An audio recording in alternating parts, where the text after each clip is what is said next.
Good day, everyone. Good evening to you, Sir Ryan. I am James Rasaday Benito, and I am from Elizabeth 22. And this is my reflection video regarding to the cybersecurity awareness. So, in this reflection video, I'll be answering 5 questions regarding to the topic. So, without further ado, let's start. For number one, what is cybercrime? And then give at least 10 examples of cybercrimes. So, cybercrime actually refers to any illegal activities that are happening or carried on using technologies such as computer, digital devices, or in the internet, where technology is the main tool for making this illegal crime.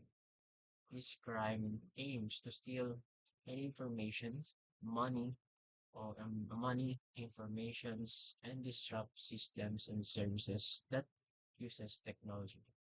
So the common example of cyber crimes that are happening in everyday life is include the phishing scams, identity theft, and online and hacking, online fraud, ransomware attacks, malware distribution, cyberbullying, which is also common, and then credit card fraud, and then data breaches and denial of service, or also known as DOS attacks, and online impersonations. These activities that to, that I was able to identify is violate the laws and can cause serious effects on every individual, especially in financially, emotionally, as well as security damage to everyone and everyone in other organizations. For question number two, what is cyber attack? And then give at least 10 examples and explain each. So, what is a cyber attack? A cyber attack is an attempt by a foreign individual in order to gain an access to a computer system and network or any data that can be still damaged or disrupted. One example of a cyber attack is phishing. Number one is phishing, where attackers send a fake emails or messages to trick the users into revealing their password or any personal information. Or the next example is a malware attacks. Malware attacks involves any malicious software that damages or spies on the system that you can actually get from downloading files that are not from any authorized or not from trusted sites. Next is a ransomware attack. Basically, it locks the user out of their files and demand a payment to restore the access. Then four is the denial of service, which is I was mentioned earlier. This this cyber attack overwhelms the system with traffic, making the users and making the users unavailable. Next is the man in the middle attacks. Basically, this intercept the communication between the two parties in order to steal the data from a user. Next is the SQL injection, which exploits the website databases to access sensitive information. Next is the brute force attacks. Repeatedly guess passwords until the correct one is found. Basically, nanguhula ka lang hanggang sa malaman mo ko yung na tama yung password. Mangyayari lang yan kapag, pag kailan mo yung, medyo kilala mo yung nanakaw mo ng information. Next is credential stuffing. Basically, it stole the login details from previous pages to access the other accounts. And then next is insider attacks. Basically, it occurs when employees misuse their access to harm the system. And then last is the spoofing attack. it involves the pretending to be the it involves pretending to be a trusted source to deceive the users, where the users will, log in their credentials and something like that, and then that's how they gave away their information. That's for my answer on question number two. Proceeding for question number three. Will cybersecurity professionals and experts be relevant and in demand in the future? For my answer, yes, cybersecurity professionals will remain highly relevant and in demand in the future, as long as the world is still relying on the technology and digitally connected now. As business and school and other and then governments and individuals rely on online system and technologies, yung risk ng cyber threat also continues to grow or nag-upgrade. That's why the cybersecurity professionals are still relevant in the future. Though, sabi nga natin, there's also the use of AI.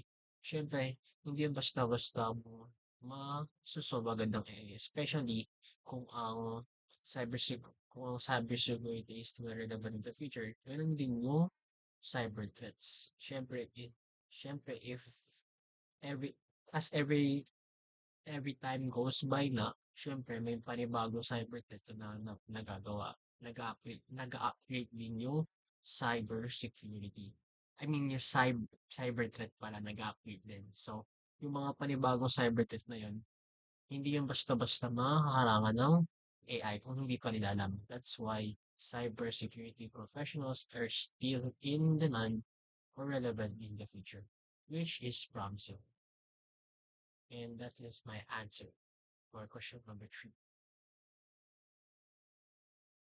So for question number four, answering question number four, are you interested in pursuing a career in cybersecurity? Why and why? Um, Considering na nasa computer engineering program na ako, and I mean, let's say interested lang, pero I'm not pursuing the career, no? Kasi, well, right now I'm in a computer engineering program, which is in a computer engineering diploma program, which is I'm already in my 7th year now. And I don't think I have the resources. I mean, yeah, I don't have the resources, no? Para lang i-pursue yung cybersecurity since I'm already in my 2nd year one in the computer engineering program. Though I'm a little bit interested since in cybersecurity, since your cybersecurity offers no many opportunity, lalo na nabanggit ko nga dun sa number three na that cybersecurity will still be relevant in the future. Dahil nga sa mga cyber threats na maaari yung mag-evolve as time goes by. So, hindi siya magiging obsolete and still relevant siya. That's why the opportunity is very high, which is makes me a little bit interested, but but my answer is I'm not going to pursue the career because, yeah, I'm already in computer engineering and I'm gonna brute force my way now sa computer engineering. Do, do or die na. Doon na po ako sa tanggap ko na. That's why, that's my answer. If I'm interested in pursuing, if I'm interested in pursuing the career in cybersecurity, no, because I'm already in computer engineering.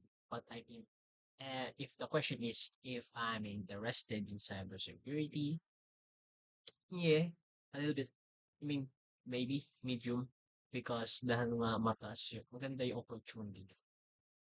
Since maybe cybersecurity is a little bit challenging kasi nga it is a field that continuously evolving. I mean, ganun din naman yung software engineering as technology goes by with the time to be evolved din. Pero yun nga, huwag ka nang pabayo pa. My answer is no.